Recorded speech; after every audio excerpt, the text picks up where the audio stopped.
So today's episode is going to start from a bit of a different angle. I couldn't resist today's guest quick tease before the main introduction of Shannon Lee Marks.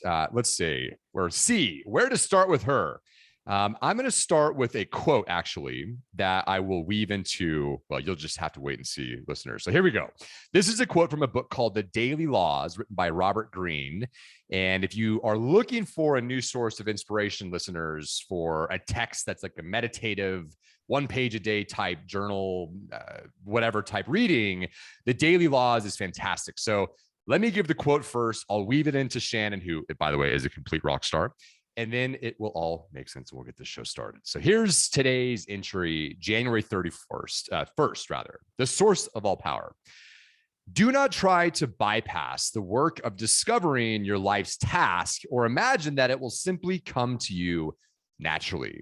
Although it may come to a few people early in life or in a lightning bolt moment, for most of us, it requires continual introspection and effort.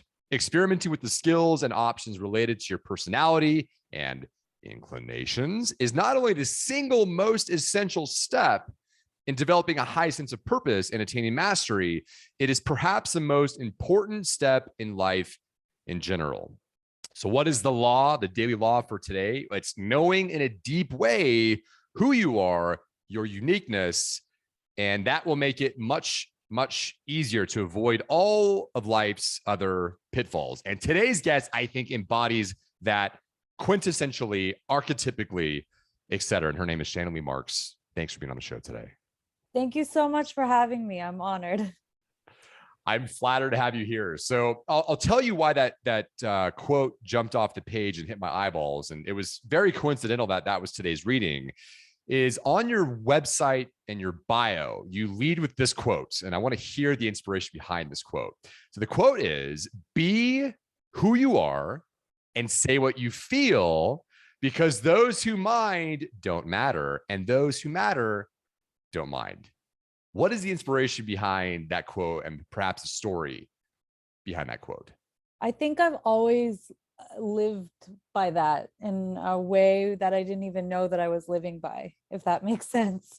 I was raised with a mom whose mind was work and be authentic, and you have to say what you feel. And she would always grow up and tell us how she felt, and if something wasn't working or we needed to change it. I feel like eventually it got me into a lot of trouble in many ways, through high school, through jobs, and it led me, I feel like, to here, where I was always true to myself, and now I'm running, my own business, and it's authentic to who I am.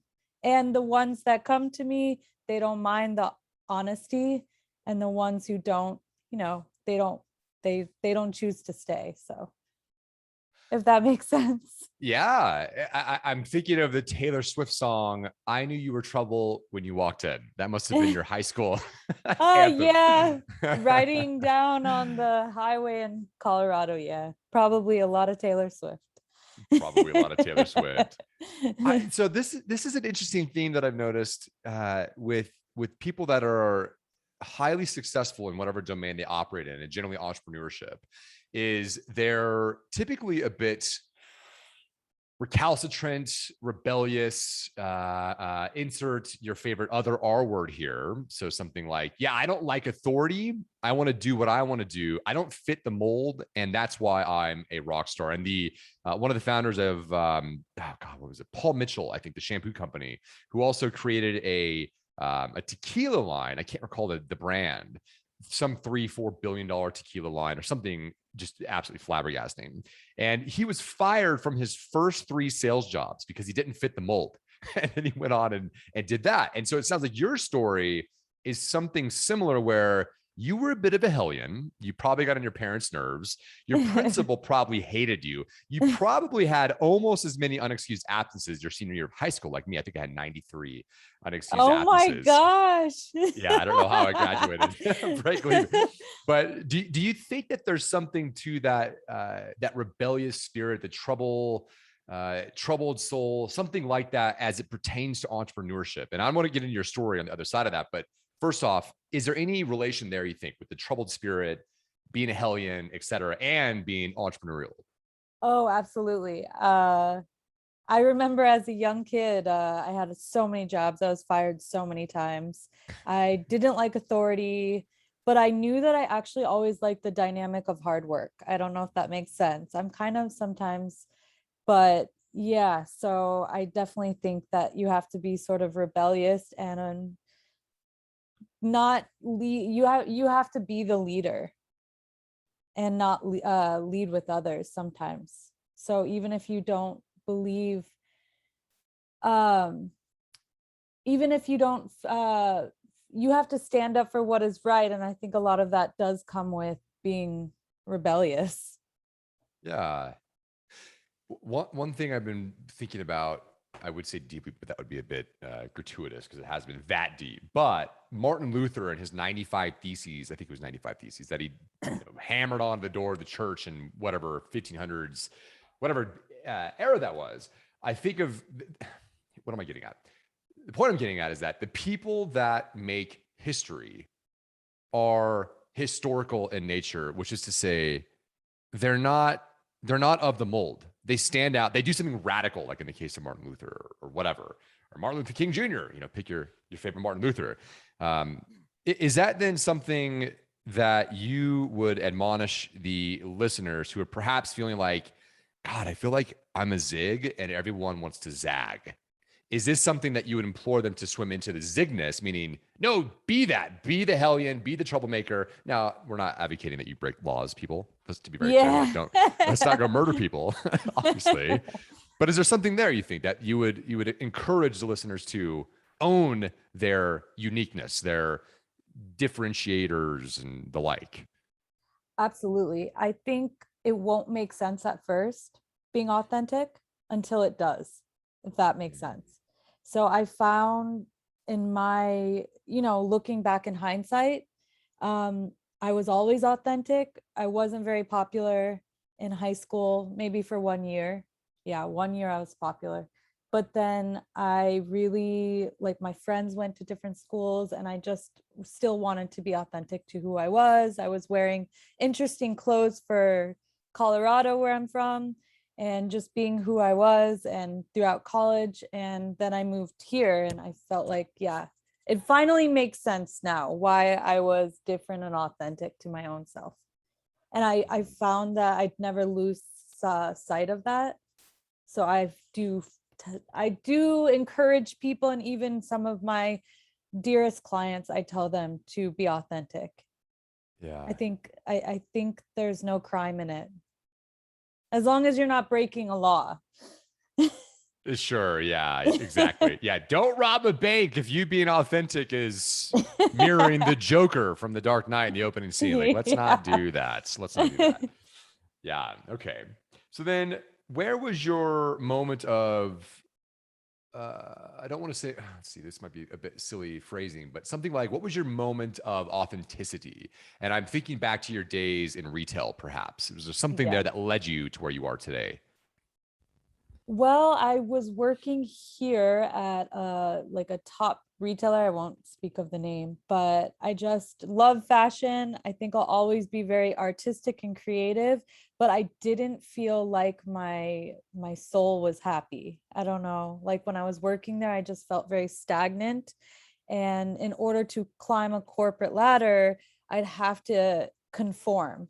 And I was always scared of conformity, and I wanted to do something that was more true to myself. And I quit the job and I went back and waitressed at 27 years old, which, it's not bad, but it wasn't something that I wanted to do long term, but I was always good at waitressing. So I was waitressing at a place here in Times Square, and I was just kind of like out drinking and partying, going nowhere. After that, I kind of hit a wall. And then I had a aha moment at work, and I was like, wow, I think there's a job in this. I think I should research it. So I went home that night and researched like skincare. And I knew at this point, like, being a dermatologist wasn't something that I wanted to do. Not obviously it's a bad thing to be a dermatologist, but I felt like I wanted something that was more personable to the clients and how they felt when I had acne. And esthetician was a job. It wasn't very popular 7 or 8 years ago, like it's blown up now. But I went to the cheapest school there was in New York, and I had to pay as I went with the checks that I made. And sometimes I didn't have the money, so I'd have to like go to the next door. And I mean, a lot of the times I was really tired doing that. I was working at this Indian restaurant, and I remember one time I was so tired from going to school all day, then to work, that I was sleeping on the bench downstairs before the shift. I was Wow. so tired, but ultimately I worked for many places. Again, I felt like I wasn't letting the fire out and not being authentic to my own self. And then eventually I went for it and did my own thing. And that last sentence contains 25 hours worth of content, by the way. I just went and did my own thing. Okay, we'll get into There's that. a lot of backstory to that. A lot of backstory. Yeah. We'll certainly get into that. I'm curious though. One thing that jumps to mind thematically with all of the successful entrepreneurs I met is that it seems as if you were to open up their dictionary, you would not find the word comfortable in that dictionary. Has that been your experience? Oh my gosh. I think every day I'm not comfortable because some days we are fluttered with people, and some days it's like slow as molasses. So you're never going to be in a comfort zone, I think, as an entrepreneur. You have to be, what is that saying? You have to be comfortable with being uncomfortable. Hmm. And is that the saying? I'm really very bad at quotes. It is now. You just said it. Okay. Therefore, it is quotable. But you have to have that drive in you, like, of being uncomfortable. Huh. What has been the most uncomfortable moment so far as you've built Shannon Lee Esthetics? A lot. It isn't the craft. I actually do really love this. I feel like when I walk in the door and I'm piled with people with a 10-minute lunch break to eat like a handful of walnuts, I'm still loving it. It's other aspects that are new to me as far as business, being an entrepreneur, paying taxes, having staff. It has a lot of challenges. I always just thought I would be solo, but then we've grown so much that now I have staff, and I don't like to tell people what to do because then I go back to, I didn't like hearing what to do. Mm. So I struggle with that sometimes because you want to be friendly, but you also have to stand your ground. So yeah, it's been a lot, but I think the one thing I could tell people that ever want to open a business is get experience and really want this. Because if you don't really want it, you won't succeed. You have to want it. You have to eat, breathe, sleep it. How do you, and I agree, by the way, how do you square the not wanting to tell people what to do with getting them to do what you want them to do? What is the artistry there? How do you pull that off? Is there a secret? Is there an insight? I call my mom a lot. Listeners, call Shannon's mom. She will be your So Gandalf. my mom's always been in a managerial position throughout her career. So I do seek her advice a lot when it comes to management skills, because I think in a business, you have to be comfortable as well with knowing that you're not going to be good at everything. Hmm. You have to, the structure of the chair actually has to be in the hands of other people. Those, the legs. Okay. You have to be comfortable. This was very uncomfortable for me to understand, but you have to be comfortable with knowing that you can't do it all by yourself. So you almost have to trust people in the end to help grow your business too. It's a lot of things. What have you outsourced? What has been the biggest positive outsourcing that you have outsourced? So is it taxes? Is it your booking? Is it something different? Oh, it's definitely accounting and booking. I can barely add like two digits together. So I learned that quick when I was doing payroll and I didn't understand payroll math, like down to the quarter or whatever. So I was like, yeah, I'll have someone else do that. And I think that actually weaves back into being authentic to what you are and what you're not. Like Very true. they're probably a bit like me in which you are not great with extreme detail and penny counting. Like I can't do that. No. Someone else do that, please, God. Yeah. Huh. No. Interesting. Well, we could spend a lot of time there, but I want to peel into actually the way that I found you initially was, well, of course, the way I found you was initially the way I found you, obviously, tautology. You made it onto the NYC Journal, Yes. top 30 personalities disrupting beauty. How did you do that? What is the secret? How did you differentiate in a city where there are 30,000 spas on every corner? Well, I mean, I think it's just being consistent on social media, whether you have 5 followers or thousands of followers. I think it's being consistent. I think you also have to be consistent with your clients. You have to be consistent with your content. And also, we worked a lot on my SEO online, my search engine optimization. So that could be a play and a factor of that. And then I try, yeah. But I also liked it because it said disrupting, and I found that I was very disruptive throughout my years of coming. So I felt like it was like a meant to be moment, if that makes sense. Yeah, I'm thinking back. So in elementary school, I was in TAG, which is code for talented and gifted, which is really code for get this little bastard out of my classroom. He's disruptive. Get him out. Someone put him in a solitary cell. He's disruptive. Or pump him full of Ritalin.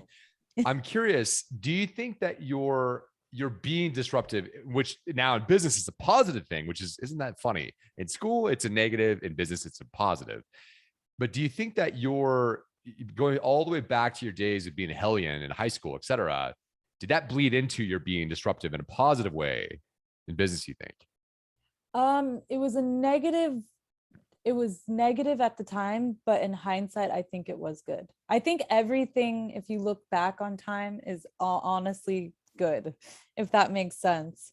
Um, yeah, I got kicked out of English class in 9th grade because I told the teacher I didn't want to read the book. Which, I mean, my mom wasn't thrilled when I had to go to summer school, but I think now she actually told me not too long ago, maybe like a couple months ago, that I was having a tough time with being an entrepreneur. And she goes, well, you can't work for anyone. You've been fired from like every job. Oh man. What was that like then when you started out? I can imagine it was pretty thin for the first few months. I mean, how long was it before you were profitable? So we're actually going into our second year. So to backtrack, I freelanced in 2018, one Okay. day a week. And I mean, I'm just a little bit of a hustler. I don't know if it's because I'm from a single mom that told me if you want that pair of shoes, you got to go get those. Like you got to figure out the money to get those. So that was always my mentality in life. But from 2018 to 2020, before the pandemic, I was freelancing. Like, well, it ended up being 2 days. And then we got an influx of clients. I was working a lot on my online stuff, a lot of on Instagram. And by the time we were allowed to go back with the lockdown, I was like, I'm going to do this. I think I'm going to just go for it. So I rented a studio. I put all my money, like I had no money. I mean, I'm still, you're still broke as an entrepreneur the first couple of years, and this year tax year, we made 6 figures. Wow. Yeah, so I'm really happy, but it wasn't easy. Like I Yeah. went to every single hotel when I first started and gave a flyer. I made flyers and put it everywhere. I reached out to influencers to come for free. I reached out for friends to leave reviews. Wow. Yeah. So really your full name is actually Shannon Lee Hustler, aka Grinder Marks. Yeah. Wow. So there's I actually the last or 2 episodes ago, I had Amir on, and he runs a laser hair removal spa in somewhere. I think it's on somewhere in New York City. But I was talking to him as well about how he got off the ground, and his story was very similar. I went and I knocked on every single door. I dropped my cards off everywhere. I bootstrapped on IG. I didn't sleep. I Oh didn't yeah. sleep. Did I say I didn't sleep? I was like, wow. Okay. Fair enough. So coming back to disruption, then, what do you think, or what areas of beauty, if any, that jump to mind, do you think need to be disrupted? And does that disruption necessity play into one of the bigger problems in beauty today? Um, that's a that's an interesting question. I'm not sure how to answer it. I think the beauty industry, I mean, if you look at a lot of entrepreneurs in the beauty industry, they were disruptive. Or look at Huda Beauty. I mean, she was in finance, hated it. She had the hustle. I mean, not quite sure. I think there's needs to be like maybe a sense of community more. I feel like Hmm. that's, I'm not sure how to answer this question actually. Well, tell me about I'll have that to sense come of back. community. Yeah, that's fine. And it really was a 3 questions in one. So Yeah. let's I'm like, let's start with where do I go? let's start with the first part then. So one of the areas of beauty that you think is ripe for disruption would be the lack of community. Is that one space that comes to mind? Could that be considered a disruption? I Yeah, suppose. yeah, I would say so. How do you think about that? Because I'm assuming isolation or whatever the contra of community would be. So, the opposite of community would be non-community or isolation, let's say. Right. Tell me more about that. Why does that come to mind? I think because this becomes almost like a catty industry, like, oh my gosh, how did they do it? It's a lot of comparison, and I think it should narrow down just to the craft and know Hmm. that everyone's hands are different, and the way Yeah. we connect is different. So one person could have a stronger connection with their touch to another person. Feel like there's a client for everyone, especially coming from New York City.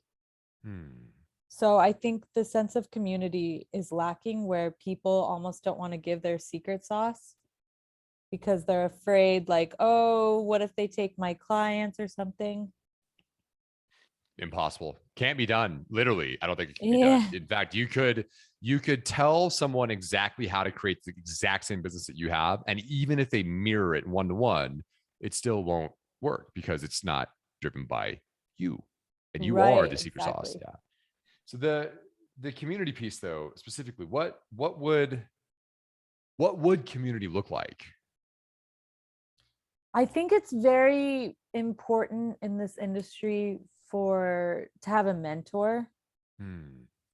someone that really watches out for you. You know, Also you have to, again, I guess this could be the title, being comfortable with being uncomfortable.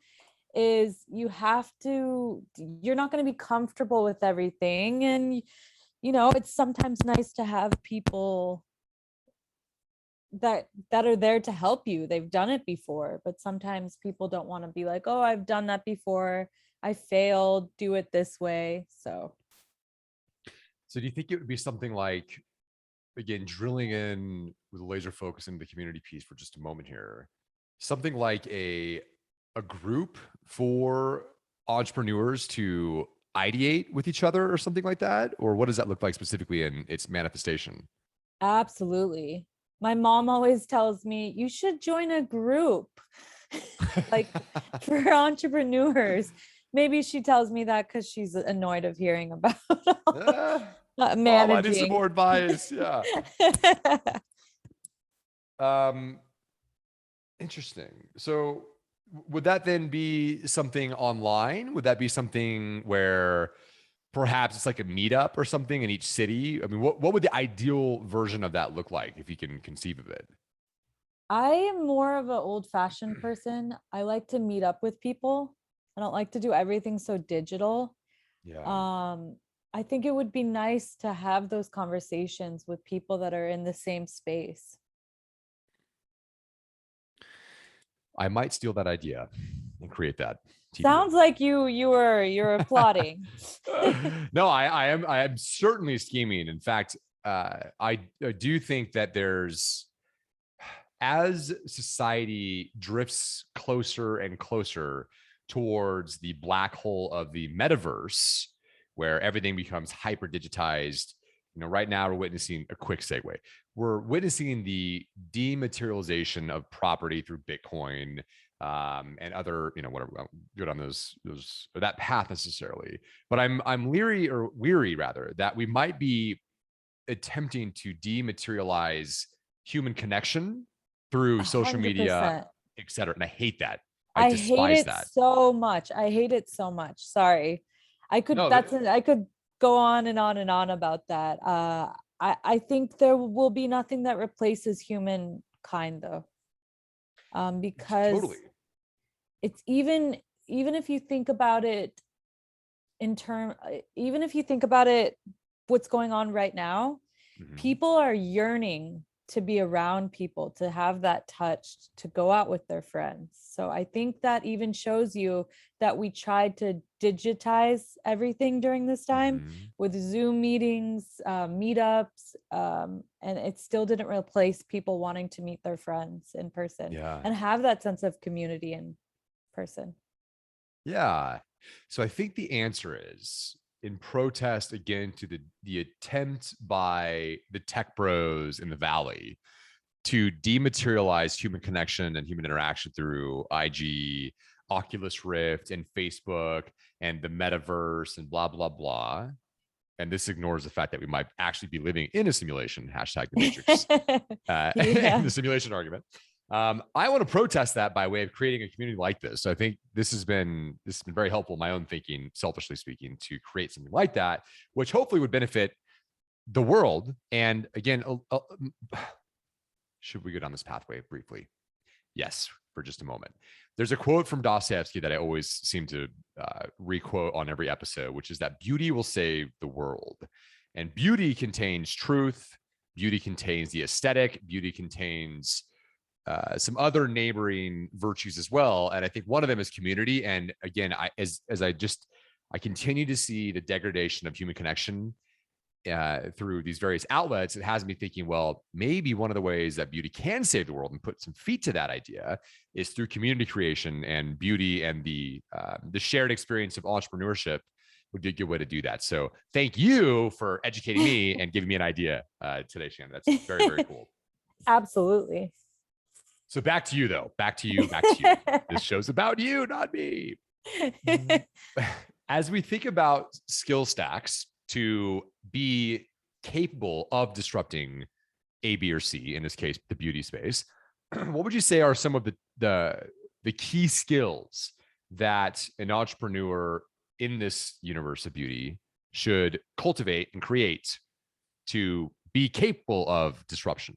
Are there particular skills that come to mind that they should invest in, and maybe even hire a coach for, frankly? That's a tricky one. I think that being an entrepreneur is just being authentic, passionate, and hardworking. I mean, I know it sounds cliche, like a quote on Instagram, but it's almost often true. There is no secret sauce.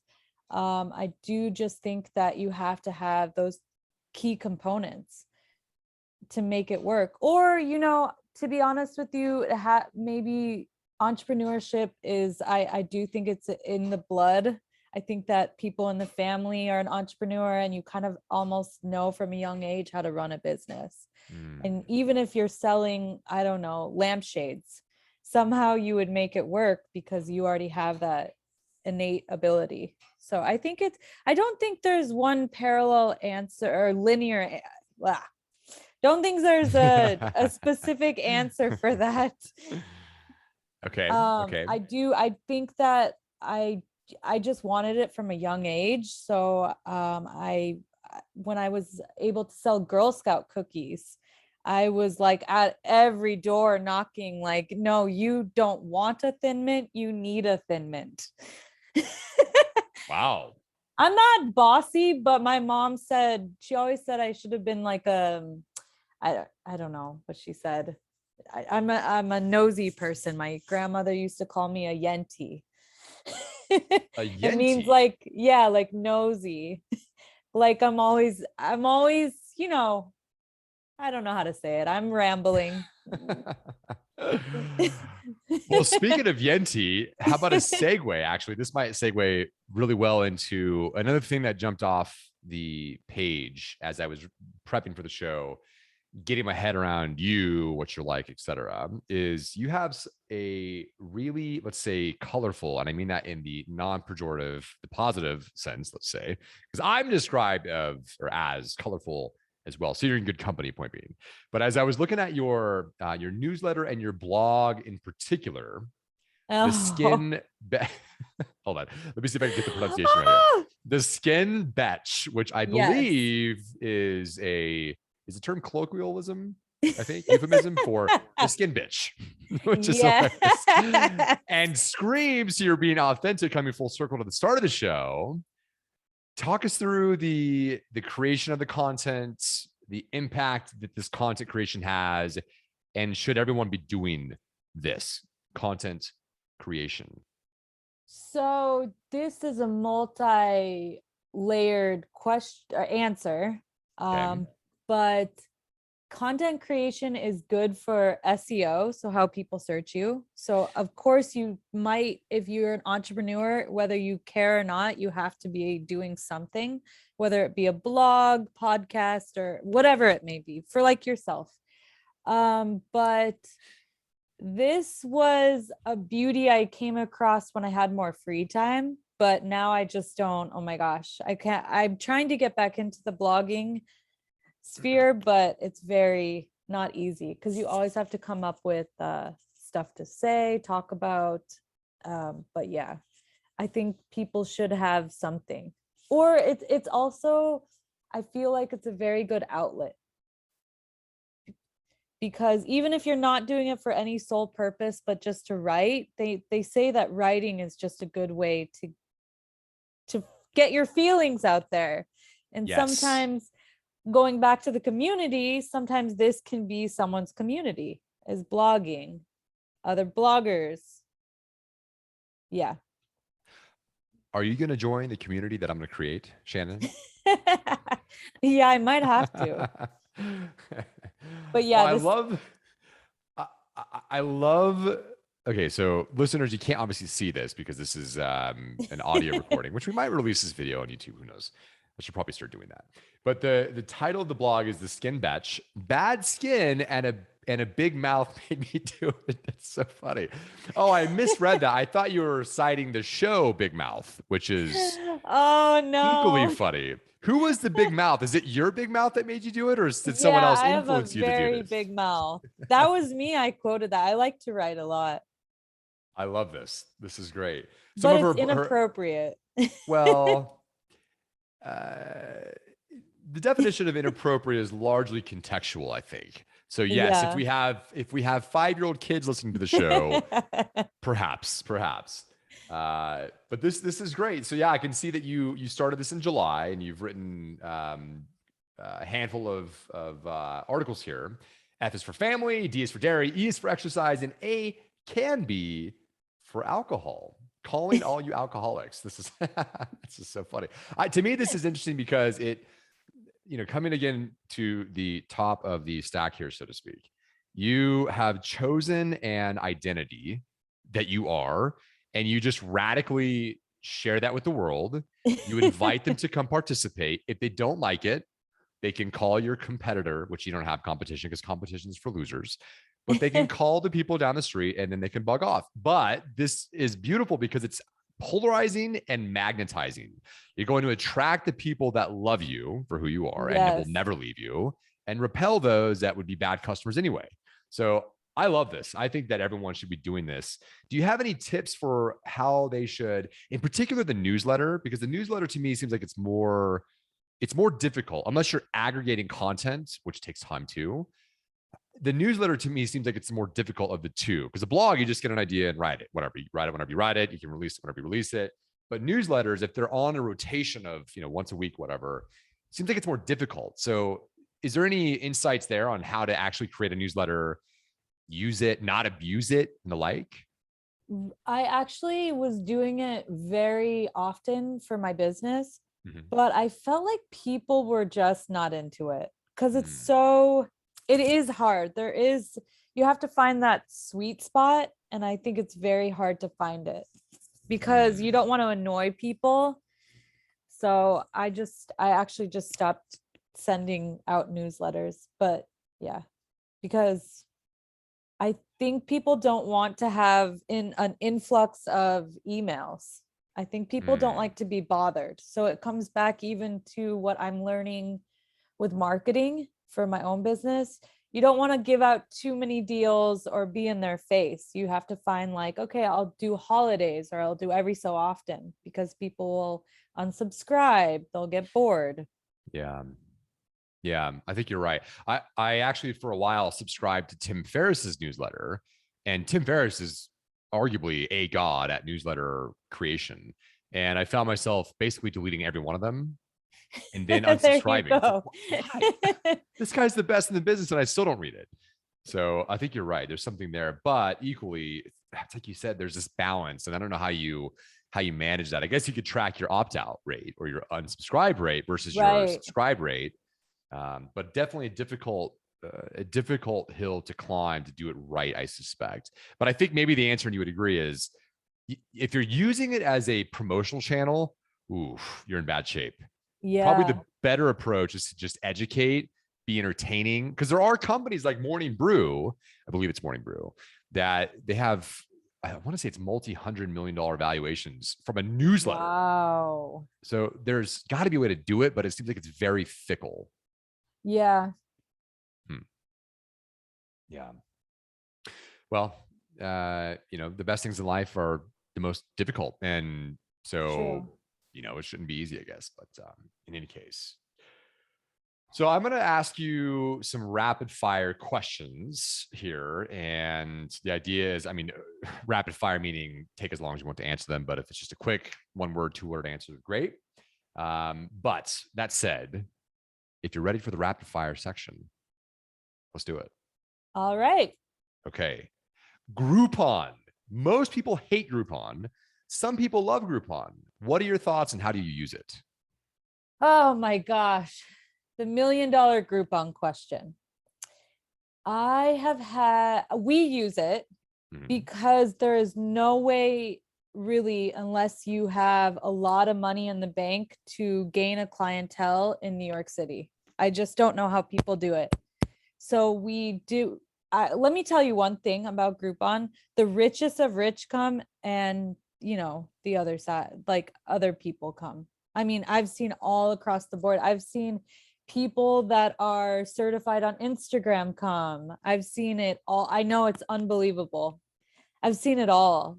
So I think from an entrepreneur, they do take a large cut, but unless you majored in marketing, you have hundreds of thousands of dollars in the bank. You don't have to pay for rent. You already have a space that you're not paying rent on. Maybe you don't need to utilize it. But I think this is becoming a very saturated industry and you have to make your mark somewhere when you're first starting out. So this is how we started out.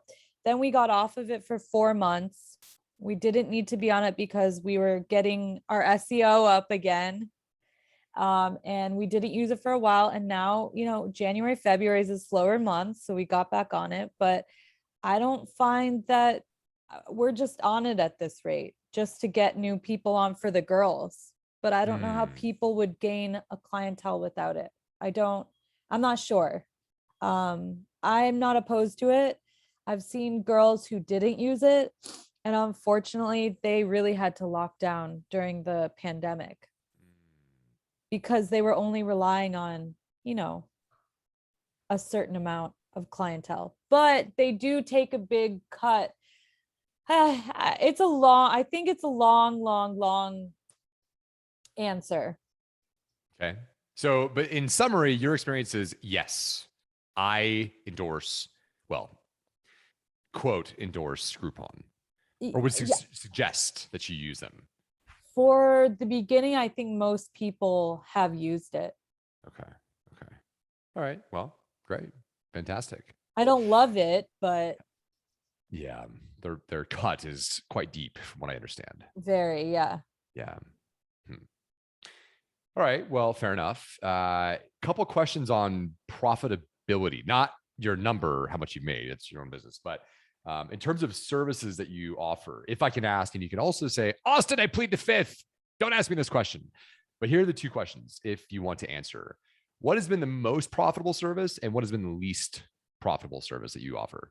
So our most profitable service is microneedling. Okay. So in New York, you have to be like tattoo certified to do it. So all the girls are, I am. But ever since we locked down and then went back, TikTok, it went viral, microneedling. So then when we went back in the office, I think for a whole year, I was doing 1,000 people I did of microneedling in a year. Just about crazy, right? Jeez Louise. Our least is probably, give me a sec. We just bought a hydrofacial machine. Okay. So that's new for us. But it's become very popular in our studio. What is your overall impression of the efficacy of that machine to date? Are you loving it? Is it somewhere in the middle? Okay, so the first couple of treatments, your skin will probably break out significantly because it's such a deep clean. But then after that, my skin with retinol has never been the same. Wow. I mean, it really does work, but I think if it initially breaks people out, they're like hesitant to come back for more, but I do really love it. Nice. Yeah, it seems like a great device. I admittedly don't have a deep knowledge of that particular modality, but from what I've heard, most people seem to rave about it, and they have tons of machines out there in the market as well. Yeah. Huh. Okay. And then how are you positioning that machine in particular? Is it largely for acne reduction, or do you have a different way that you position that particular device? No, so I just redid our service menu and I'll do half hydrofacial, then microneedling. But honestly, I think hydrofacial is very good for anti-aging, but it's only really good for stage 1 and 2 acne. You can't do it on like cystic acne. They have to have just like a facial or something else. Because I know you guys sell an acne machine, right? This is off topic. Yeah, no, we do, and that's why I'm fascinated by hydrofacial because it seems like they stack well together, but I'm not admittedly sure because I haven't seen any data with them paired together. Yeah. I'm not sure, but it is a very good machine for stage 1 and 2. But like more cystic acne, I wouldn't suggest hydrofacial. Okay. Cool. Coaching.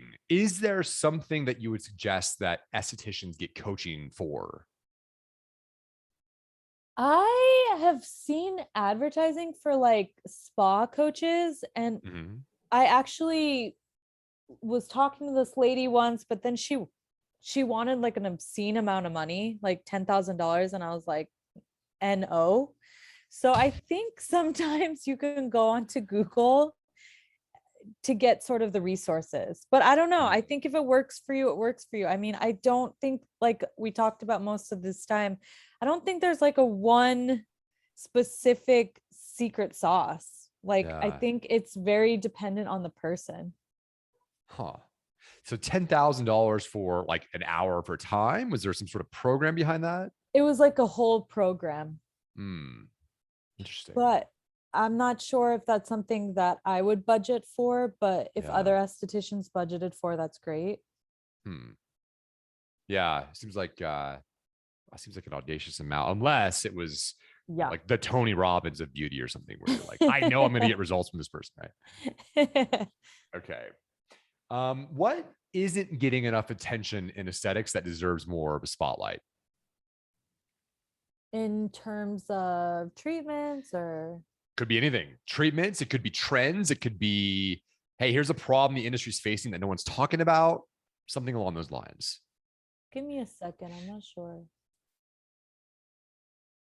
I think it's quite fascinating that people don't talk about electrolysis anymore.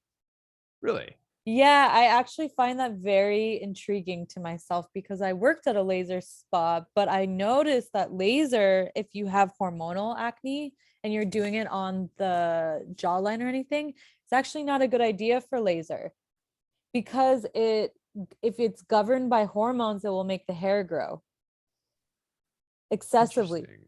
But electrolysis just like pulls it out. Hmm. So that's why I think it's interesting that electrolysis is still around, but it's not really practiced as much as laser hair. I don't know. I always found that very interesting. Electrolysis. Is there a particular device that you know of in Nope, that space? I don't know anything about electrolysis. Interesting. I Which just is think probably it's why it needs more interesting. attention because nobody's talking about Yeah, it. but I'm wondering Fair enough. why it came and gone so quick. Like I think Interesting. it's very interesting. Huh. That is interesting. Okay. Well, speaking of rapid fire, let's see here. I think you just answered the next question, which is what technology or service do you think the industry is missing or not getting enough attention? Sounds like electrolysis is that device or technology or service, unless there's something else that jumps to mind. I think that, yeah, I think it's interesting that not many people do electrolysis because Yeah. I still think there's a need for it. I'm not an electrolysis, but I do find it interesting that everyone just talks about laser when Hmm. sometimes in certain areas of the body, laser can make it worse. So, I see. I see. Well, a few more. Let's see. What What would you? How do you know the answer to this question? I was going to say, what would you attribute your success to? But the answer is, I don't know. I don't sleep and I work nonstop. Um, what hasn't been shared with the audience that you would like to share, if anything? Is there anything in particular you'd like to share with the audience today? in terms of Whatever you want. the The secret world is your sauce, oyster. Yeah, the secret sauce. It could be anything. And you can also plead the fifth here as well. no, I think actually this is so simple, but I think it's so important to have fun at work. I think once the fun is out of being an entrepreneur, not sleeping, if you don't like the craft, you're burnt out. It's time to reevaluate what you're doing.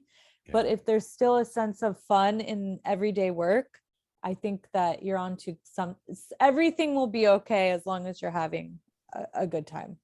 yeah, Because there's always going to be hard times, but I think that since we spend so much of our lives at work, there has to be a sense of joy for what we do. totally, So I think it's totally. very important to keep hold on to the sense of joy. And that sometimes I think people want to raise their prices and have clients that they're not happy about and a clientele that again they're not authentic with. I think it's important to, even if you make less, you can't charge as more, but have a good time at work. I think there's something to be said about that. I'm reminded of the advice given in the book Man's Search for Meaning by Viktor Frankl, who survived 4 different death camps in World War II as a Oh, wow. Jewish prisoner. And one of the, I don't know, I want to say instruments, but that's the wrong phrasing, but let's run with it anyway. One of the instruments that he leaned into or on to get through, aside from finding meaning in the suffering, was humor and laughter in particular. And so I'm 100% aligned. If you're not having fun at work and you're not investing your energy towards that end of having fun, you're wrong. because you spend a third of your life, if not, well, if you're Shannon, you spend 7/8 of your life at work because you don't sleep and you just work all the time. But if you're not having fun, yeah, you're adamantly wrong. So I think perhaps the quote, let's see, the closing quote from Oscar Wilde today along those lines to give the listeners a path to having more fun, let's say, is the quote that is, life is much too important a thing to be taken seriously. Right. I love that. Yeah. Well, there's only 2 more questions. Here is the last one. True or false? We should use the St. Ives apricot scrub to exfoliate. Oh gosh, no. And not the Kylie Jenner scrub. Really? No. Wow. Look out, Kylie. Shannon's coming for you. It's so funny though, like if you ask any esthetician or any client for this matter, everyone has used that scrub. Like at one point they were the bee's knees. Mm-hmm. Right. I'm guilty of that. Same. Yeah. I definitely. So we'll chalk that up as a false. Run for the hills if St. Ives comes knocking on the door. Yeah. Fair enough. All right. Well, Shannon, how can the listeners connect with you? Is there a preferred path? IG, Facebook, website, snail mail, message in a bottle? What's the best way for them to get into your orbit? Sliding into the DMs like the 21st century. Fair enough. And what is your IG? What do the kids call it? Handle? Yeah. Shannon Lee Esthetics. Shannon Lee Esthetics. Okay. Yes. Okay. Cool. And I'll link that in the description of the show as well, so people can find you. Go follow her on Instagram. Her page is hilarious and very meta. She actually has quotes from herself in her photos, which I think is hilarious. And it is loaded with good advice as well. So go follow her on IG. If you're in New York City, go in for a treatment. Shannon, you're a rock star. Thanks for being on the show today.